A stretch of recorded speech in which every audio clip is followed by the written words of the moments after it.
En we zijn weer zeer benieuwd wie dit jaar de Groninger van het jaar wordt. Hallo, sorry, Kermit de Kikker, Gun TV, mag ik u wat vragen? Oh, ja, Eltjo houdt wel van vragen.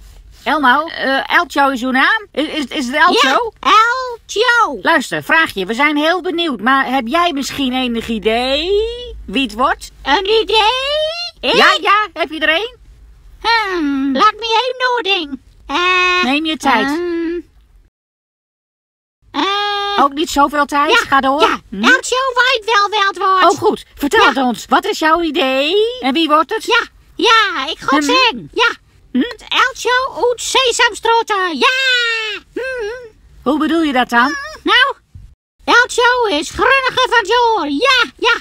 Elmo, volgens mij is het geen goed idee, hè? Dat kan niet, Elmo. Dat is wel een goud idee. Hey, hier afblijven jij. het ding. Laat los, geef me mijn microfoon terug. Nee, ik ben Eltjo van Sesamstraat en ik ben Groninger van het jaar. Ja, en ik ben Roy zeker. Loslaten. We zijn een gifkikker. Tot zover het interview. Bye bye.